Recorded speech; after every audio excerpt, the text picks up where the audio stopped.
Bueno, me presento primero.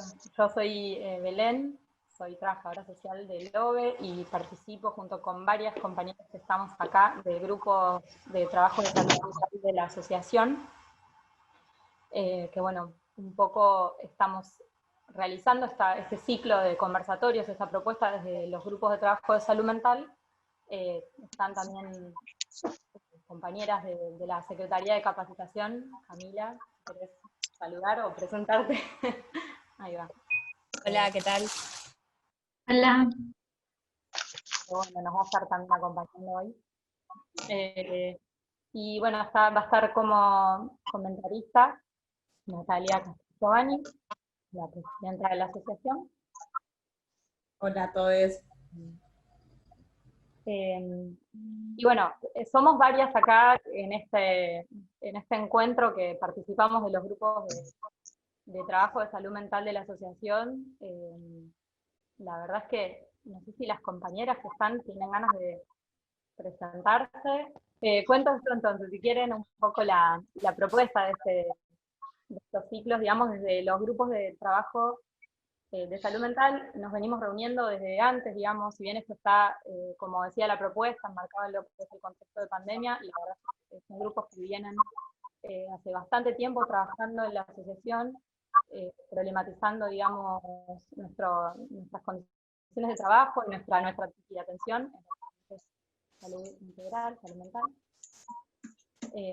Como no sé si habrán visto, estuvimos trabajando este año en relevamiento sobre condiciones laborales y de atención. Y sí, por ahí algo que estuvimos en relación al resultado de los relevamientos y de lo que venimos trabajando, sí notamos que independientemente de la pandemia, desde antes, digamos, había como se relegaba, digamos, la tarea de los equipos de atención y salud mental, y eso en el contexto de pandemia se profundizó. Y bueno, es un poco, digamos, el objetivo por el cual pensamos en generar y propiciar estos espacios de intercambio entre los distintos equipos. En la fecha de hoy en particular, que es el primer encuentro, vamos a estar, digamos, van a exponer compañeras y compañeros del programa DOPA-DOPI. Está Marcela Allende, ¿está bien? Allende. sí. Psicóloga. Hola Marcela. Hola. Y Dolores, que es trabajadora social. Y después vamos a estar también con las compañeras de Acercate, que está Facundo, que es médico generalista, y Ailín. Ailín Peña, que también forma parte del grupo de trabajo de salud mental. Yo sumo una cosa, Belu, digo, aprovechando que somos muchos, digo, me parece que es un buen momento, un buen encuentro cuando salud mental y la ley en particular está recibiendo tantas agresiones directas, me parece tan explícitas, y también somos muchos quienes nos pronunciamos en contra y quienes las seguimos defendiendo a rajatabla por una plena implementación. Así que me parece súper valorable el hecho de la participación y de que sigamos apostando a estos espacios desde cuando empezamos en la APS hace unos años y empezamos a trabajar en los grupos de guardia, los grupos de APS, de todo lo que son los servicios sociales, las salas de internación. Me parece que toda la pandemia nos atravesó de una manera muy fuerte. Realmente hemos vivenciado que todo lo que estaba ausente en términos de política pública y el contenido de la política pública de salud mental se incrementaron notablemente, y tratamos de alguna manera con los relevamientos que hicimos y de apostar a seguir visibilizando en cuáles son las condiciones de atención y las condiciones laborales en las que venimos desempeñándonos como trabajadoras y trabajadores. Así que me parece más que valorable poder escuchar a dos equipos que están en territorio, y sobre todo equipos que vienen también sufriendo, que ya venían desde antes y que en la pandemia, en términos de sus propias condiciones laborales, todo lo que es lo salarial, puntualmente en lo que es el ADOP, y el programa Acercate también, con todo el maltrato institucional que ha sufrido en este transcurso, me parece que el poder escucharles y entre todos lograr seguir apostando y construyendo nuevas estrategias desde las prácticas, desde lo que venimos viviendo, nada más. Eso quería agregar y agradecer a todos quienes están acá participando. El encuentro de hoy específicamente van a contar la experiencia de compañeras que son de dispositivos territoriales, y bueno, es algo que estuvimos ya trabajando hace bastante en relación en el grupo de trabajo de cómo, digamos, son aquellos dispositivos que quizás más modificaciones sufrieron en relación a lo que es la pandemia, o que más relegados se vieron en su intervención en estos momentos. Y bueno, para problematizar justamente, ¿no?, cómo aquellos dispositivos que deberían tener, quizá en relación al espíritu de la ley, como mayor impronta, mayor importancia, que son aquellos que son de primer nivel de atención y territoriales, son quienes, digamos, peores condiciones transitaron desde antes de la pandemia, pero que con la pandemia realmente se reforzaron mucho. Así que bueno, si quieren los compañeros comenzar a contar. Hola, Dolo. Bueno, primero, muchas gracias por la invitación a poder contar un poco las particularidades del dispositivo, y particularmente hoy, el contexto en el que estamos trabajando en materia de condiciones laborales. Así que voy a empezar contando, porque no sé si todas y todos conocen el dispositivo, así que voy a contar un poquito en general de qué se trata. El programa DOPA-DOPI es un programa de atención domiciliaria en salud mental, dependiente de la Dirección General de Salud Mental del Gobierno de la Ciudad de Buenos Aires, y tiene como particularidad que estamos conformados por equipos interdisciplinarios, profesionales de psiquiatría, psicología y trabajo social, y estamos distribuidos los equipos, hoy somos 17 equipos, entre equipos para la atención de adultos y adultas y niños, niñas, adolescentes, en 17 equipos en total. El tipo de atención que nosotros brindamos es una atención programada, no es un dispositivo que trabaje en la urgencia, para aquellas personas que por una imposibilidad física o psíquica no pueden concurrir a tratamiento ambulatorio. Esto es importante porque es un sector de la población que de otra forma no accedería a la atención por salud mental, ¿sí?, porque están en situaciones de encierro en general.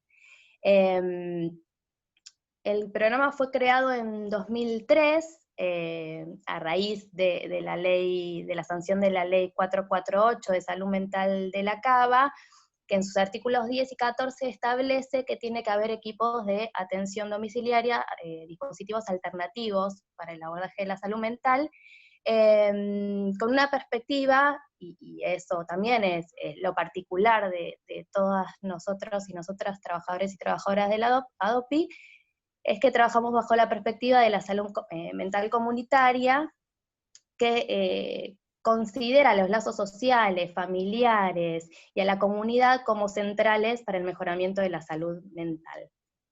Así que ahora Marce nos va a contar un poquito, el objetivo es que ella nos pueda adentrar un poquito en qué se trata el trabajo en el dispositivo ADOPA-DOPI. Marce. bueno, hola, buenas tardes. ¿Me escuchan bien? Sí. Perfecto. Bueno, el ADOPI vive. El ADOPA-DOPI se vive. En Argentina, en el Río de la Plata, aunque la plata no brille y su brillo quieran apagar. Aunque la plata no brille y su brillo quieran apagar. El ADOPA-DOPI vive, grita, profiere, vocifera, musita, aún en los silenciamientos, en la indiferencia, en la desmentida que lo oyen, en lo que no pueden dejar de escuchar, en lo que no vamos a dejar de decir. El ADOPA-DOPI viene gritando, grita en pandemia por COVID y en lo pandémico de las políticas de la DGSAM que lo quieren opacar, apagar, ocultar, burocratizar, inexistir. ADOPA-DOPI grita, trabaja, existe, vive, brilla. El Adopa-Dopi tiene brillo propio, en su escala cromática de claros, oscuros, opacos y brillantes, en que las locuras no se encuentran. Es también y especialmente las locuras institucionales y gubernamentales. El Adopa-Dopi vive en su esencia, su trabajo territorial, comunitario, interdisciplinario y colectivo. El Adopa-Dopi vive su nacimiento en consonancia con la Ley de Salud Mental y la Ley 448 de la Ciudad de Buenos Aires, allí por 2003. Vive, aún lo quieran desmantelar. Adopa-Dopi es otro modo posible de encontrarnos con los padecimientos sociales y sus subjetivos. Es cada vez la posibilidad del encuentro con lógicas diversas, singulares.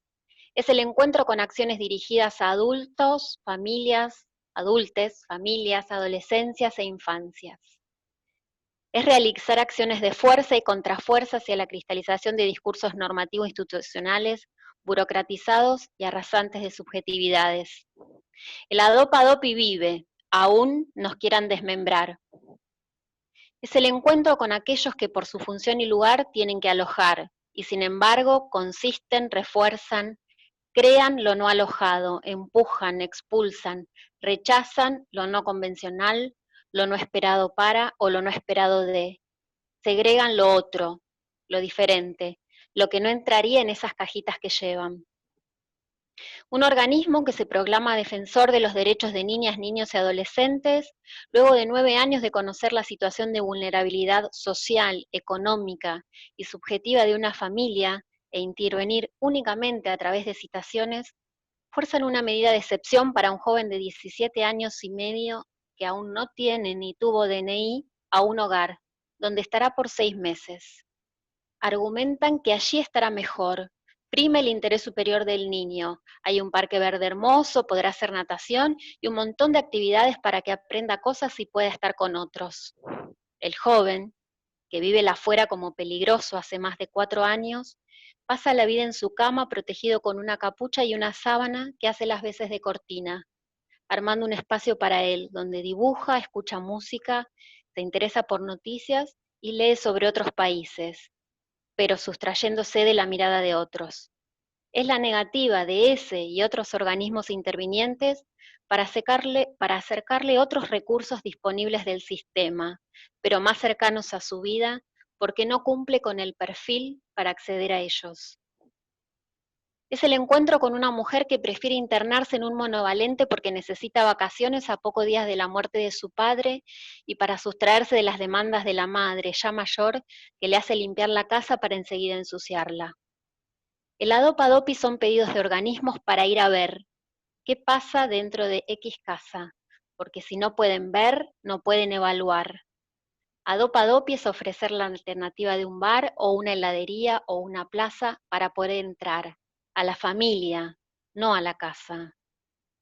Es encontrarnos con la estrategia de una oficina gubernamental que se propone realizar una medida precautoria, que consiste en llevar a una niña de 12 años con un retraso mental, a escondidas, sin aviso ni palabras previas, y en complot con la escuela que argumenta en voz bien alta que la familia vulnera el derecho a la educación porque asiste 2 y 3 veces por semana desde hace 7 años. 2 y 3 veces por semana desde hace 7 años, con la misma modalidad. Es esa escuela que denuncia vulneración de derechos la que se ofrece para la operación secuestro, que será denominada estrategia de protección. Adopa-Dopi es el encuentro con el no al lugar para algunos padecimientos y o para personas que necesitan atención. Es la ausencia de obra social para 2 de 3 personas con padecimiento mental, porque aquella, la obra social, declara que solo cubrirá la discapacidad de una sola. Es intervenir con un juzgado para que resuelva. Es una abuela que busca por internet signos, síntomas y nombres de enfermedades para los padecimientos de su nieta que no cesan de aumentar, y a quien regala un tensiómetro, un termómetro y otros, mientras busca los profesionales de excelencia para realizar consultas en privado, asumiendo créditos bancarios para financiarlos, y duplica las consultas que la madre de la joven realiza en su prepaga, pero donde ni una ni otra aceptan diagnóstico, tratamiento e indicaciones médicas. Es construir una estrategia para la internación en un hospital público que intente una regulación allí, donde se reproducen los itinerarios de la infancia del padre, paseando de hospitales en hospitales, pero que éste no deja de mirar cual espectador participante e inoperante para con su hija. Es decidir cada vez hacia y hasta dónde intervenir. Es un dispositivo que intenta evitar internaciones, pero sin embargo, una decisión puede ser internar. Es no lograr construir una demanda de tratamiento, es que la intervención no modifique una situación, es el encuentro con el fracaso y con lo que fracasa. Es el encuentro de un niño con una enfermedad extraña y heredada, descubierta de manera tardía que trastocó su vida escolar, sus partidos de fútbol, su vida social y su vitalidad. El ADOP-ADOPI también es el encuentro con equipos de escuelas domiciliarias que introducen el afuera dentro de las casas, causan interés y ganas de aprender e investigar, ofreciendo una otra salida desde adentro. Es armar una salida a un museo para ver las obras de Miró en la experiencia de mirar, con un chico que no transita su barrio o la escuela porque las miradas le resultan intimidantes e insoportables. El ADOP-ADOPI es recibir demandas y tratar de hacer con ellas, amortiguarlas, transformarlas, es crear con y a partir de las fragmentaciones. Es una creación cada vez, es intentar una torsión, desdibujar dentro y fuera, encierro y no encierro. Es intentar hacer con lo rechazado, hacer entrar lo que quedó por fuera, es hacer con lo que hay e introducir vacío. Es la posibilidad y el desafío de construir un al lado de en lugar de una jerarquía. Es límites, yerros y limitaciones. Es poner a trabajar el no saber. ADOP-ADOPI es producir un encuentro para propiciar desencuentros.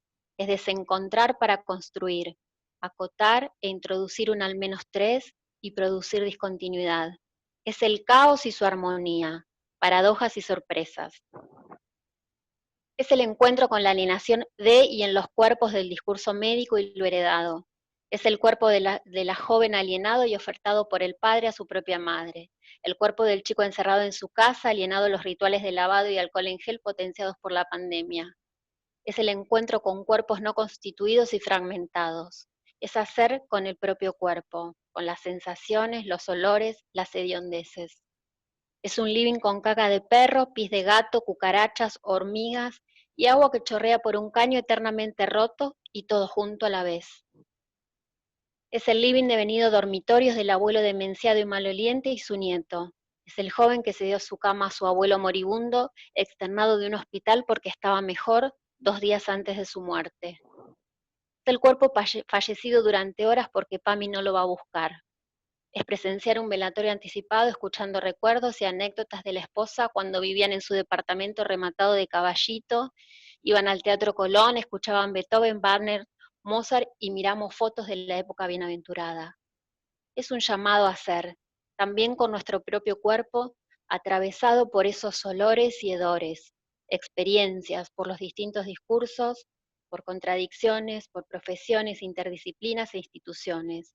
Es situarnos cada vez en una ética. Es hacer sin actuar, es abstenerse y operar. Es una y otra vez, es restar saber y construir ignorancia en su función operativa para dar lugar a lo nuevo, dar lugar al advenir. El ADOPI vive, se vive, es una experiencia. Bueno, un poco lo que cuenta Marce es lo que vivimos todas y todos los profesionales y los usuarios en el marco del trabajo de este dispositivo, que es importante como destacarlo, porque ahora va a la otra parte, digamos, yo tengo que contar lo feo, que es las condiciones laborales y el maltrato que venimos sufriendo, particularmente a partir del contexto de pandemia, si bien es un maltrato sistemático, desde la constitución del dispositivo, porque fue un programa que nunca tuvo presupuesto propio, y eso trajo sus consecuencias. Desde el inicio de la pandemia y también desde una nueva gestión de la Dirección de Salud Mental, lo que nos empezó a suceder a las trabajadoras y a los trabajadores es que empezamos a recibir más allá de las condiciones laborales precarias, situaciones de persecución y maltrato laboral, que se tradujo en llamados a los y las usuarias del programa, preguntándoles con qué frecuencia, pues nosotros empezamos a atender en forma remota, en contexto de pandemia, con qué frecuencia los llamábamos, qué profesionales, nombre y apellido de las personas que llamábamos. Nos empezaron a amenazar con el no cobro, o con el cobro, o en función de la cobro en función de la cantidad de usuarios que atendiéramos. Después nos empezaron a presionar para que vayamos a atender a paradores en un momento en el que los paradores eran foco de contagio, y acá es importante que destaquemos una situación, que es que nosotras y nosotros cobramos bajo la modalidad de guardias aplanadas, que es una modalidad de pago que no ingresa a paritarias desde 2003, o sea, nosotros no percibimos aumento de salario desde hace 7 años, tenemos un salario de bolsillo de 8.500 pesos, así como lo escuchan. No tenemos licencia ni por enfermedad, ni por maternidad, ni licencias ordinarias, hay acuerdos internos, pero no son derechos adquiridos vinculados con la contratación laboral. Todos los gastos de viáticos, nuestro celular, los informes que realizamos, sale todo de esos 8.500 pesos de bolsillo. Y aparte de eso se suma que hay un circuito burocrático para el cobro de nuestro salario que hace que muchas veces algunos compañeros y compañeras no cobren ese vergonzoso salario de 8.500 pesos durante algunos meses. A partir de todo esto que les voy contando, empezamos a hacer un proceso muy interesante a nivel grupal, que es pensar y sostener que las condiciones laborales no están escindidas de las condiciones de atención de los usuarios. Esto fue un proceso que nos llevó años llegar a este consenso, y empezamos a tomar un posicionamiento colectivo, que eso también se fue construyendo, que es que frente a todos estos embates y persecución, siempre responder en forma colectiva y no individual o por equipo. Eso también fue un proceso que lo fuimos adquiriendo a partir de asambleas y demás, y llegar a acuerdos conjuntos. Y lo que sí sucedió este año particularmente es que nos tomamos un posicionamiento de visibilizar el conflicto, ¿sí? Siempre el miedo era, bueno, si lo sacamos afuera, cierran el programa, pero lo que nos venía pasando es que objetivamente se iba desarmando el programa, porque las condiciones laborales hacían que casi sea voluntario el sostenimiento del programa. Entonces, empezamos a tomar ese posicionamiento, también solicitar la intervención más fuertemente a nivel gremial y tomar acciones más fuertemente a nivel gremial. Un acuerdo al que llegamos fue a definir una cantidad de usuarios que pudiéramos atender por equipo, porque como contó bien Marce, cada usuario, cada familia implica un montón de intervenciones, ¿sí?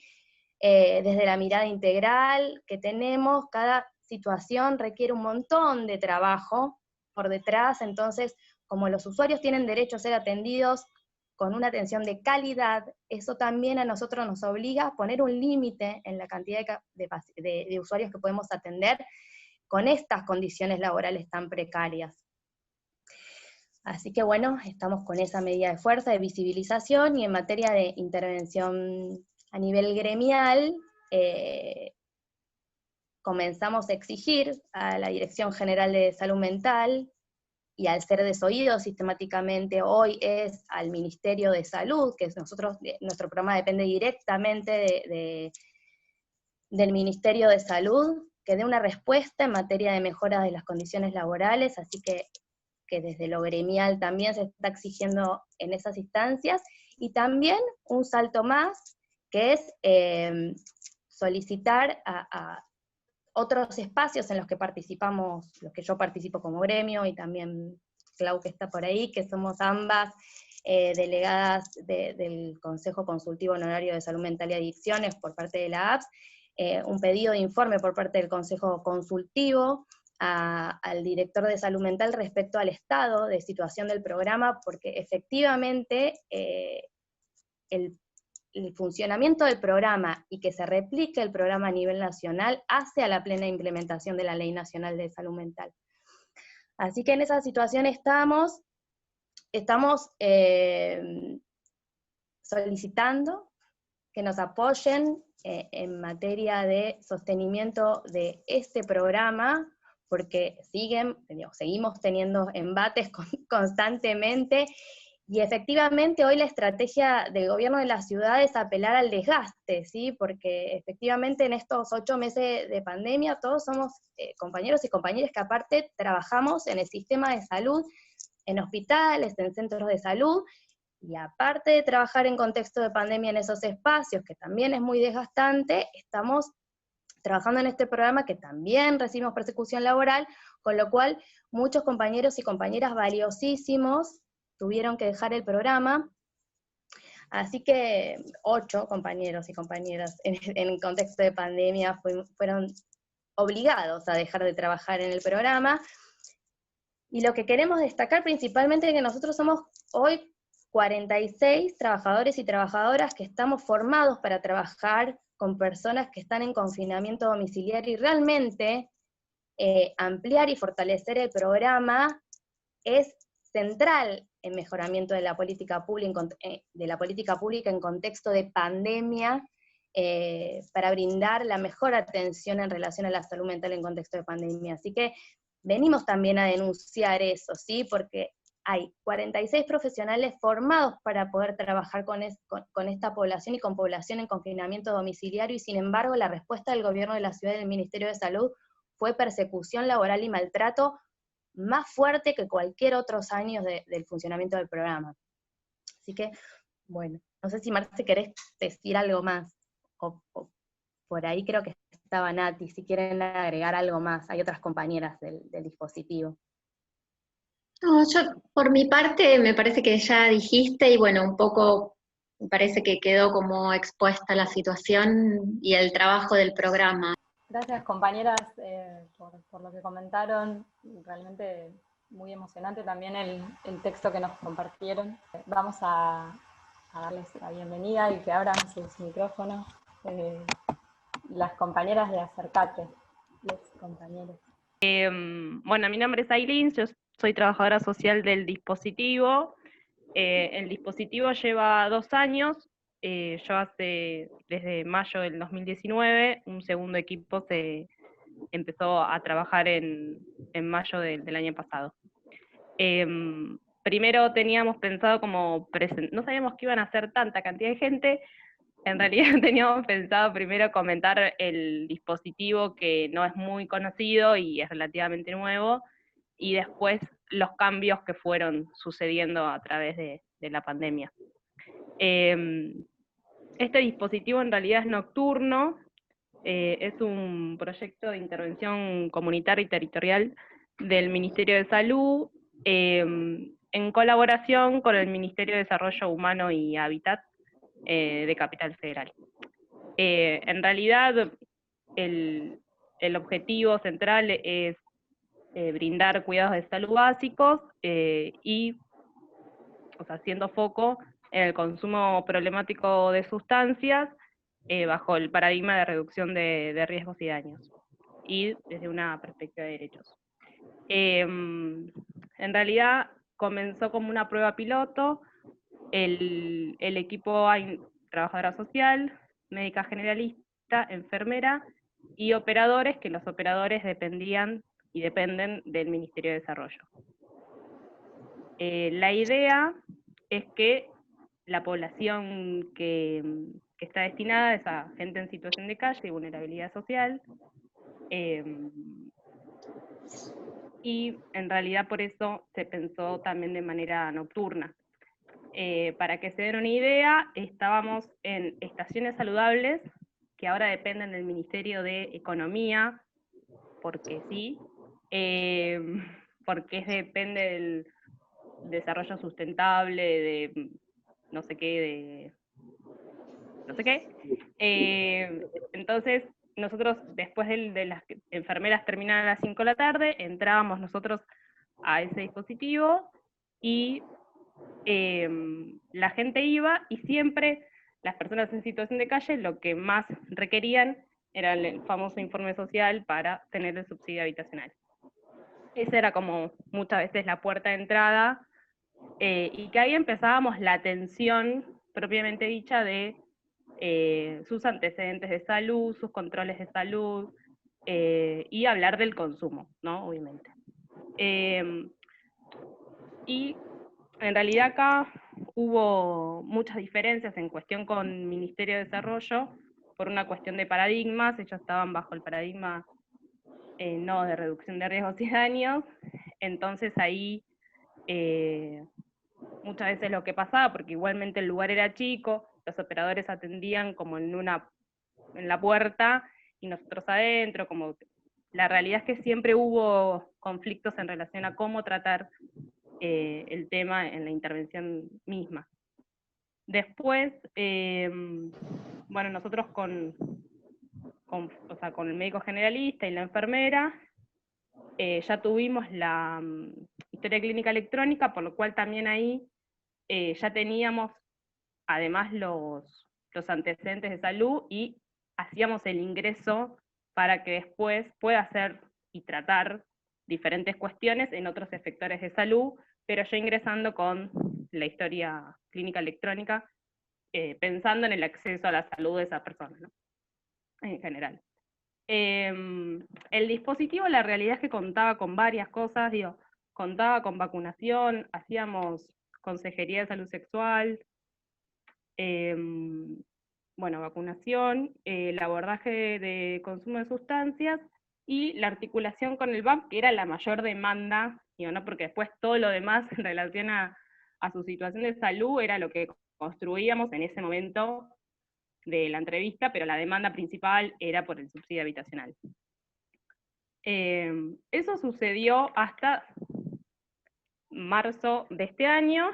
En diciembre nos cambia, cambia la gestión, las coordinadoras de ese momento ya dejan de coordinar, estuvimos sin coordinación hasta mayo, o sea, en el medio de la pandemia nos cambian la coordinación y después nos vuelven a cambiar la coordinación. Esta es la realidad que fue una dificultad, primero porque fue como estuvo la idea en las coordinadoras anteriores, fue una idea de ellas con atención primaria, porque dependemos de esa sugerencia de adicciones, por lo cual lo construido hasta ahí, luego la próxima coordinación era también, obviamente a partir de todo nuestro trabajo, poderlo replicar y seguir en funcionamiento y mejorarlo. Bueno, en el medio pandemia, por lo cual estuvimos como bastante autogestionados todo ese tiempo, entonces como nuestra población es gente en situación de calle, la gente en situación de calle está en paradores, acércate, se va a paradores. En esa inclusión, también lo que significa, como decía Dolores antes, de un parador, éramos el único dispositivo de salud que se acercaba a esos paradores y podía pensar algo en relación a esa institución. Nosotros hasta medio en chiste decíamos como, che, en un club, vas a la pileta y un médico, ahora vas a una institución cerrada y no hay médico, una cuestión hasta de, para nosotros sentido común, no estaría sucediendo eso, por lo cual, bueno, armamos un protocolo, nosotros más que nada, para no entrar, y porque también nosotros éramos transmisores, porque ellos eran una institución cerrada, y somos transmisores del virus, por lo cual empezamos a atender lo que pasa es esto, perdón, porque hay gente de otras provincias capaz o de otros lugares. Los paradores funcionaban, eran 4 o 5, y ahora se empezaron en Parque Roca y en diferentes parques de la Ciudad de Buenos Aires a conformarse nuevos como de emergencia ante la pandemia. Por la gran cantidad de gente que la Ciudad de Buenos Aires se dio cuenta que había, por lo cual tuvieron, en el medio de la pandemia, organizar, porque claramente esas personas no es porque estaban en calle por pandemia, sino que ya venían desde varios años. Por lo cual ahí lo que empezamos a ir a esos paradores que se armaron de manera por la emergencia, y hoy estamos en Parque Roca mayormente, que hay como 3 sectores, uno que es más de aislamiento, que lo hacemos de manera virtual, y los otros vamos al parador a atender. La realidad es que hoy, en esa refuncionalización de actividades, cambió, vamos a la mañana, por un lado eso, por otro lado ya no tenemos, o sea, tenemos acceso remoto a la historia clínica, por lo cual es un trabajo después de la atención ver toda la historia, y ahí uno también se da cuenta y repiensa la próxima entrevista, muchas veces, o con quién tendríamos que hablar, o ver para, más que nada, qué instituciones estaban interviniendo antes, bueno, para saber antecedentes de la persona, básicamente. Pero nuestra atención iba únicamente, muchas veces, a lo clínico. Digo, antes era el subsidio habitacional, hoy es, me duele tal cosa, como la puerta de entrada es esa, pero también porque los coordinadores, ya sea los paradores y nuestros coordinadores, dan ese mensaje, como bueno, están los médicos, ¿quién quiere pasar? Medio tipo Vilus y entré. Entonces, muchas veces, digo, obviamente que es real todo lo que están pasando, pero empezamos a ver esto, como nosotros no nos podemos hacer cargo de todo un parador, de una cantidad de personas, y capaz que la persona nada más necesita crema para los hongos, o sea, nada más. Entonces, en realidad, bueno, el objetivo mayor era coordinar con los CESAC, para, que son los centros de salud, para que bueno, tengan mínima acceso a una farmacia y puedan hacer toda esa derivación. Y bueno, lo que empezamos a ver, obviamente, en esas entrevistas, es el tema del consumo. La realidad es que esa institución funciona como una institución cerrada, no se puede consumir, por lo cual empezó a ser como un dispositivo, como un dispositivo, digo, cerrado, por lo cual muchas personas, obviamente, al tener cuestiones básicas aseguradas, techo, comida, muchas veces empezaron a bajar el consumo, empezamos a hacer algún que otro seguimiento en función de eso, y ver también si necesitan o requieren algún tipo de medicación para ver el tema de la abstinencia, la ansiedad, y ver ahí qué se puede hacer. Hay un psiquiatra que lo maneja de manera virtual, que es del equipo y no es del equipo, es un híbrido. Y bueno, empezamos ahora a compartir esas intervenciones con los operadores. Los operadores empezaron a ir hasta hace 2 meses, pero también como no están, o no hay línea clara de intervención, ellos atienden por un lado y nosotros por otro, por lo cual, bueno, eso también algunas veces dificulta por la superposición a veces de intervenciones, que ya venía pasando desde antes, no es nada nuevo para nosotros, pero bueno, también al mismo tiempo hay instituciones que van a los paradores, una que es la iglesia, otra es un grupo que hace deportes, entonces también ahí nosotros fuimos como viendo qué instituciones van, porque pareciera que algunos paradores van, a otros no entendíamos muy bien cómo se manejaban, pero bueno, algunas personas, digo, también es como, no hay muchas actividades ahí adentro, por lo cual nosotros pasamos a hacer una actividad más, y ahí vienen los chicos, vamos a hablar un rato, porque no hay nada más que eso. Hace un tiempo que ya veníamos hablando de no centrar la intervención en lo asistencial, porque veíamos que ya se podía también resolver de otra manera, y empezamos a pensar talleres, y también teniendo en cuenta que hay lugares, o sea, todos los paradores están en parques, por lo cual hay lugar para poder hacerlo al aire libre, así que bueno, empezamos a pensarlos, y esta semana pudimos empezar a charlarlos con los coordinadores de los paradores para poder ver de qué manera poder hacerlos, y que ellos también obviamente participen de esos talleres. Creo que no mucho más. Entiendo que Facundo está por ahí dando vueltas, no sé si Facu querés agregar algo. Yo quería agregar que un poco la pandemia fue, digamos, cambiando la modalidad atención, como decía Ailín, y si bien nos generó un montón de conflictos a nivel de gestión y bueno, por el cambio inclusive de paradigma de atención, también nos abrió la posibilidad de reflexión como equipo para pensar en cómo nos vemos hacia el futuro, y el cambio de coordinaciones a lo largo de este tiempo ha hecho que también nosotros tengamos una idea de todo lo que ya, con todo lo que ya sucedió, tengamos una idea hacia dónde ir, ¿no? Y eso nos permitió un poco esto de pensar en talleres y otras actividades que antes por ahí eran más dificultosas en el ámbito en que trabajábamos, y desde el lugar que se nos posicionaba por ahí en las plazas para atender o hacer este acompañamiento. Y bueno, por ahí en ese sentido nos dio la oportunidad la pandemia de pensarnos como equipo en otras modalidades de atención.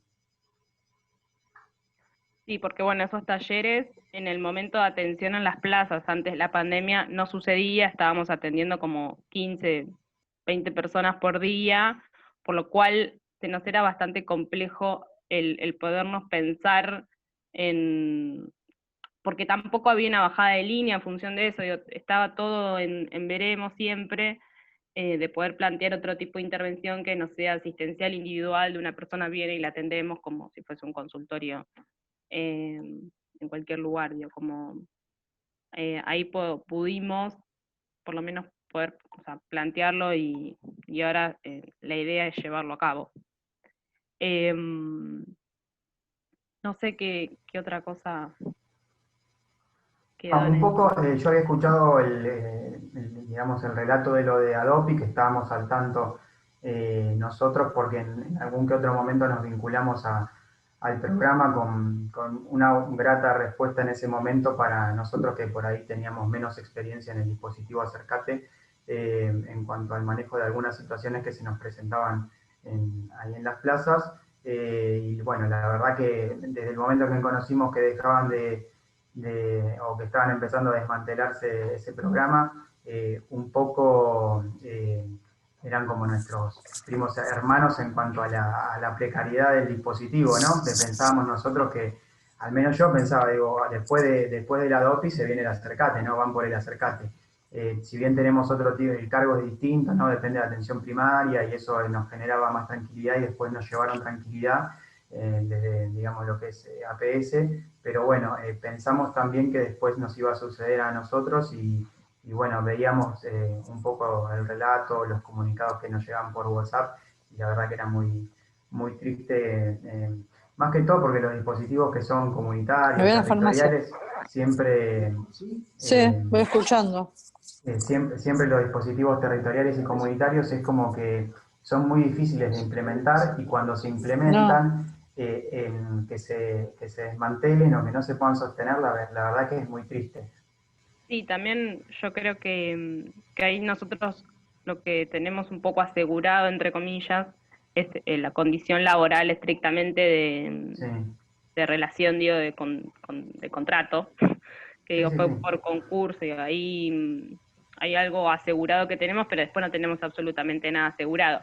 Imagínense, yo siempre voy a remarcar que la estación saludable no tiene baño, por lo cual, digo, en esta precarización de las condiciones laborales no solamente es el contrato, digo, y hoy en un momento, digo, del lavado de manos y demás, tampoco lo tenemos asegurado, por lo cual también, digo, se va a venir algo de eso en algún momento, más allá de ahora de los paradores, hasta no saben, digo, cuando tuvimos la reunión, no saben qué va a pasar con la gente en situación de calle, digo, no hay plan, hay muchas versiones de que es uno nuevo y ahí van a poner a toda la gente y el Roca ya no va a estar más.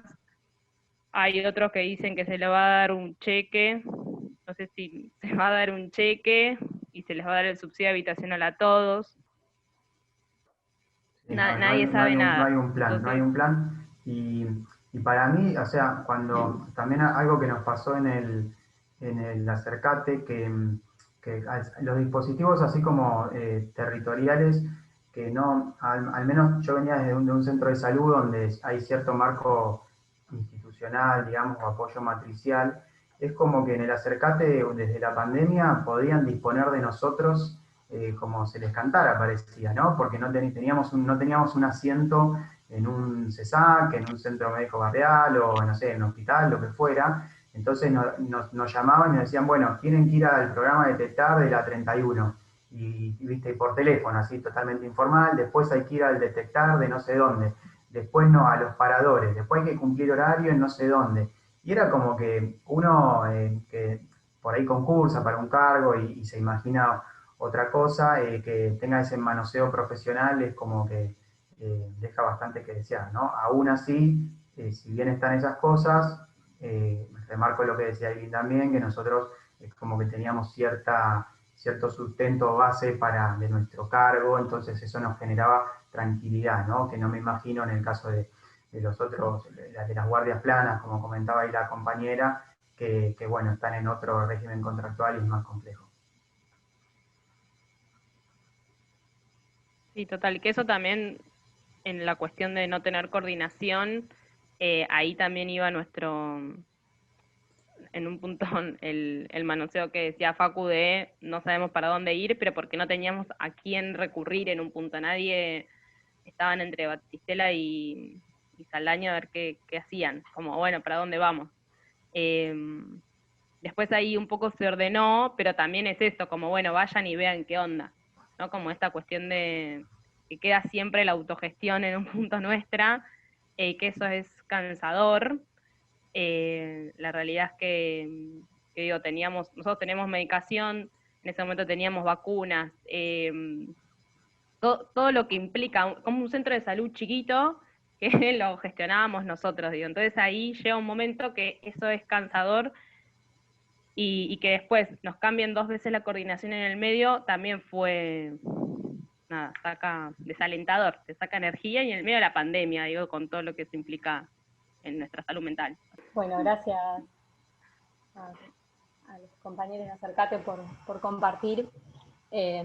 Ahora vamos a hacer un espacio para que, bueno, Natalia, que era invitada como comentarista, pueda decirnos algo al respecto de estas dos exposiciones, y luego vamos a dar un espacio obviamente para preguntas y debates. Primero, gracias obviamente a las compañeras del Grupo de Salud Mental por convocarme para hacer los comentarios. Yo,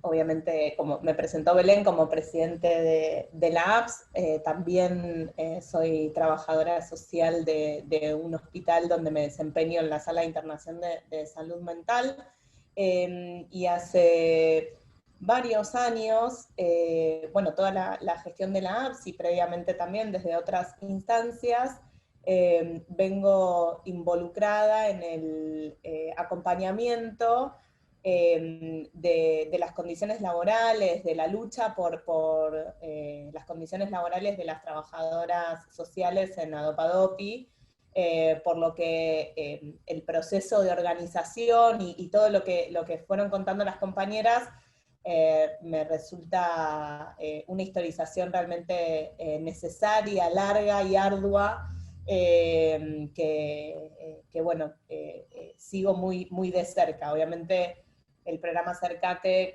es más reciente su creación, pero desde el inicio también apareció como con la necesidad de repensar las condiciones laborales, a pesar del contrapunto que marcan, que tiene que ver con la condición contractual de planta permanente.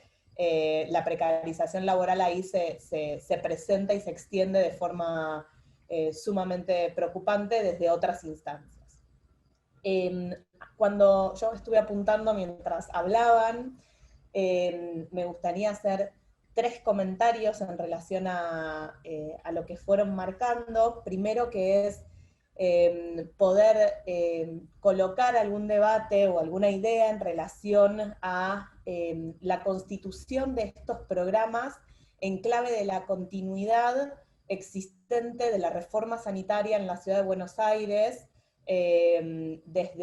yo creo desde los 70 para acá, pero las compañeras marcan en 2003 como la creación de la Adopadopi, que también es realmente son años constitutivos para pensar la reforma sanitaria tras las jornadas de lucha del 2001 y los gobiernos de Ibarra, y luego los gobiernos de Macri en la ciudad de Buenos Aires. Así que me gustaría hacer como algún comentario en relación a pensar, bueno, ¿qué de estos programas nos están hablando de una lógica de reforma sanitaria en la ciudad de Buenos Aires? ¿Por qué aparecen como creativos, innovadores, pero a la par se presentan con enormes dificultades para el desarrollo de un sentido como el que esperamos vinculado a la salud mental?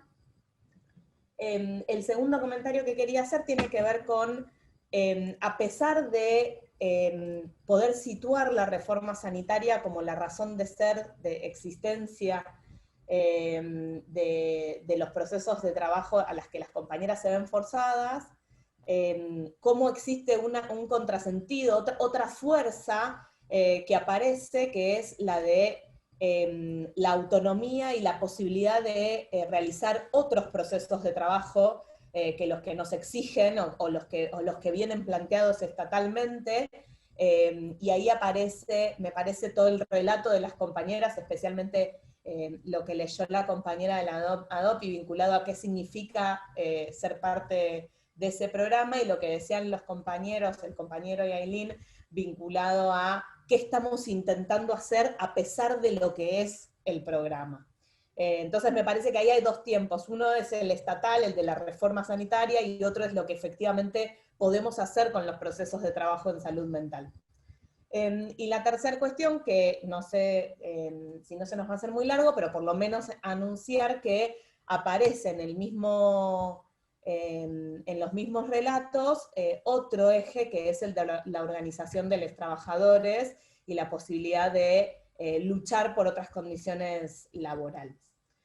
Así que, nada, arranco por el primero. Me parece que es importante poder situar que en la Argentina, pero si nos vamos a centrar en la Ciudad de Buenos Aires, estamos atravesando una reforma sanitaria desde los años 70, pero que post jornadas de lucha del 2001, esa reforma sanitaria, que viene siendo ni más ni menos que la pretensión de los organismos internacionales de transformar las grandes prestaciones de salud universales, centradas en la oferta amplia de servicios, en la lógica de los seguros de salud, en la lógica de la subvención a la demanda específica de servicios de salud.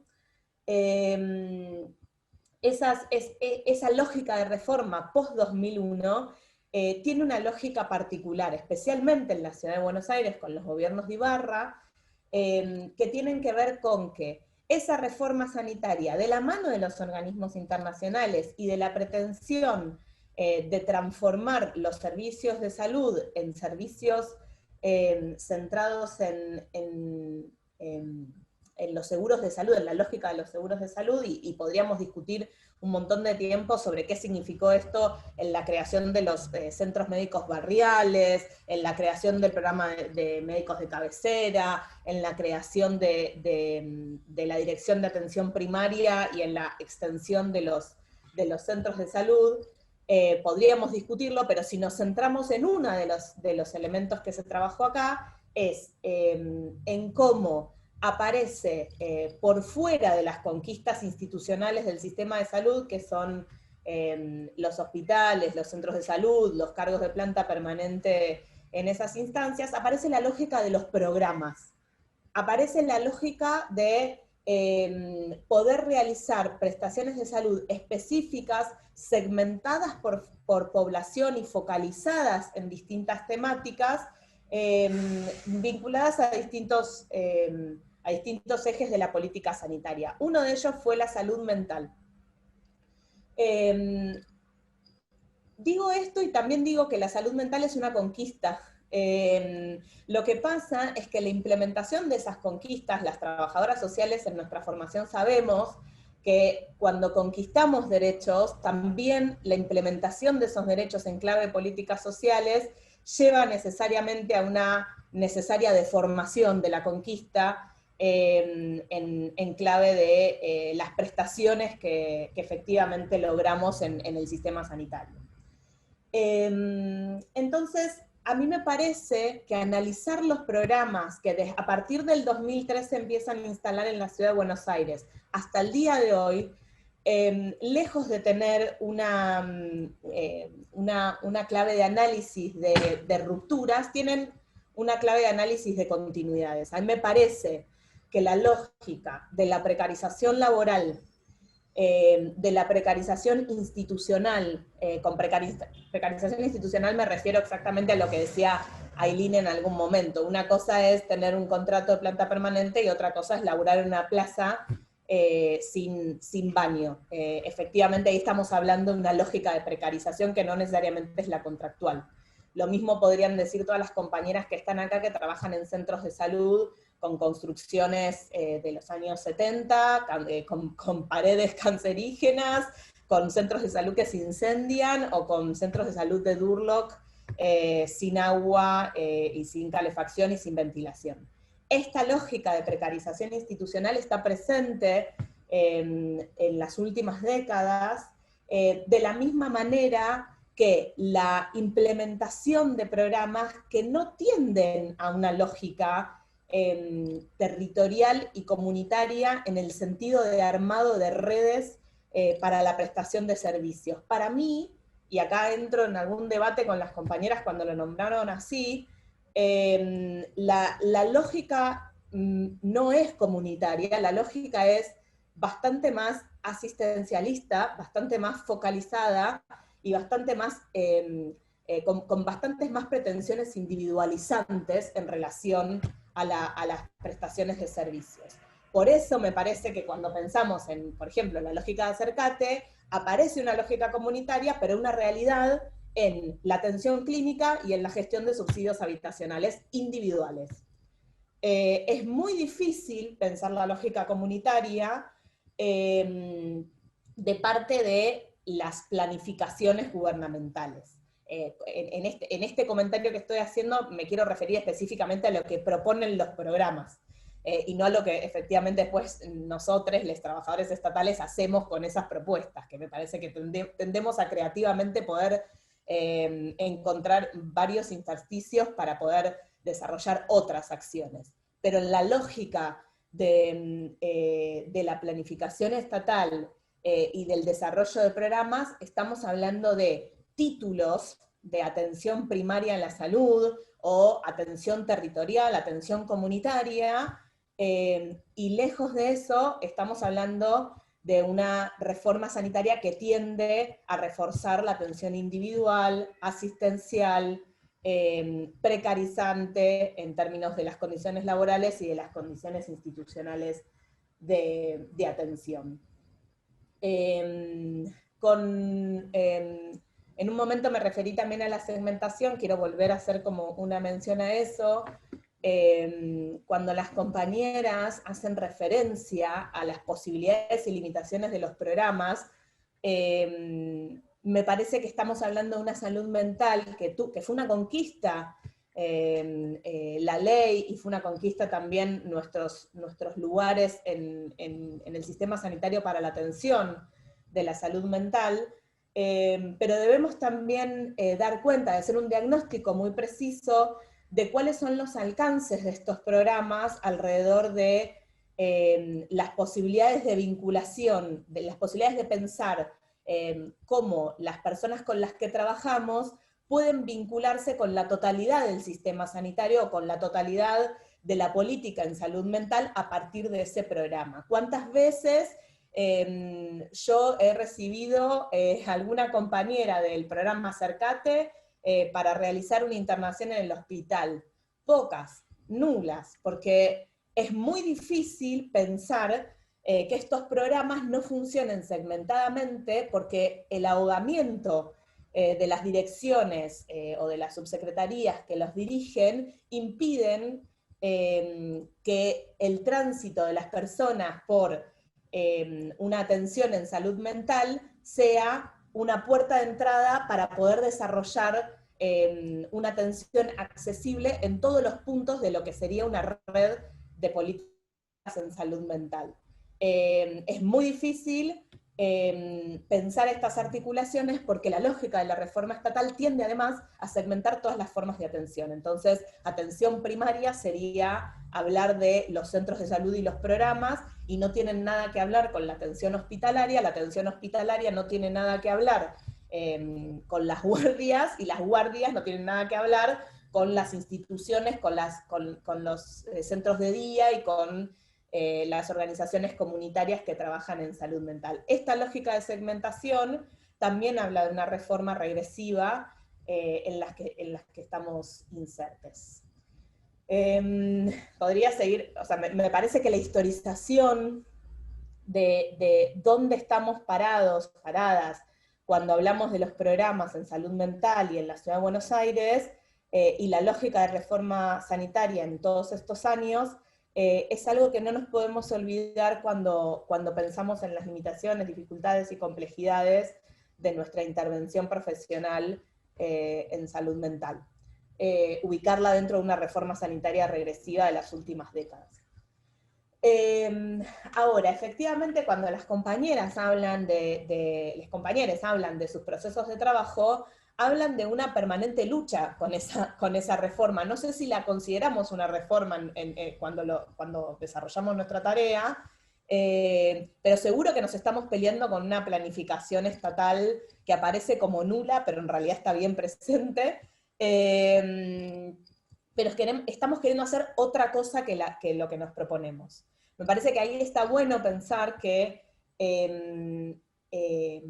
la política social se nos impone en clave de nuestras condiciones laborales y de una demanda institucional que el trabajo social y que ninguna profesión que ejecuta políticas sociales puede zafar de dar respuesta a esa lógica de política social, pero seguro que podemos hacer cosas que no son necesariamente reproducir esa política tal cual se nos viene dada. Entonces me parece que ahí las compañeras pueden hacer un desarrollo alrededor de procesos de trabajo que sí recuperan el espíritu de la salud mental que estábamos pensando cuando decíamos la salud mental fue una conquista. La regulación de las leyes de salud mental y de las lógicas y los sentidos de la salud mental comunitaria, integral, es una conquista de la población. Bueno, ahí estamos a por esa conquista, y ahí aparecen lógicas de intervención que son sumamente creativas, que tratan de dar respuesta a estas precarizaciones, generalmente produciéndonos ciertas contradicciones, porque nos precarizamos aún más cuando queremos hacer estas respuestas creativas. Las compañeras siempre hablan de adopa-adopi, cuando quiero salir con un niño a tener una entrevista en un lugar para impedir que permanezca este confinamiento domiciliario, lo saco a tomar un helado, lo invito a tomar un helado, pero efectivamente ese helado lo voy a pagar yo en esa heladería, y va a salir de los magros 8.500 pesos que cobro por mes. Entonces, ¿cuánto puedo sostener tener todas estas iniciativas creativas que sean a costas de nuestros propios salarios y de nuestros propios recursos? Así que me parece que ahí recuperar esos procesos de trabajo en clave creativa nos tiene que servir no solamente para poder dar cuenta de que se puede hacer otra cosa que la impuesta por la política social y las reformas regresivas, sino además para poder visibilizar procesos de trabajo que nos puedan seguir aportando a la organización de los trabajadores en clave de luchar por mejores condiciones de trabajo y por mejores condiciones de atención. Que nuevamente volvemos sobre el debate de que más o menos es lo mismo nuestras condiciones laborales de nuestras condiciones de atención. Así que ahí dejo este comentario breve respecto a los procesos creativos porque sencillamente me interesaba plantear que cuando hablamos de estos procesos hablamos de algo distinto a lo planificado estatalmente o a lo propuesto estatalmente. Ahí me parece que es interesante que podamos dar cuenta, no sé, Ailín hizo muchas referencias a las dificultades que generaban los cambios de coordinación. Bueno, efectivamente, esos son los cambios en la política social, y las respuestas que damos nosotros no tienen que ver con los cambios en la política social, tienen que ver con que siempre los trabajadores estatales, para dar respuestas en los sentidos de dar respuestas sentidas a las necesidades de la población, tenemos que hacer procesos de trabajo distintos a los que nos proponen. Siempre. Si no, el Estado sería otra cosa. O por lo menos eso desde la posición que quería traer. Y por último, la organización de los trabajadores. Me parece que ahí solamente quiero colocar dos cuestiones.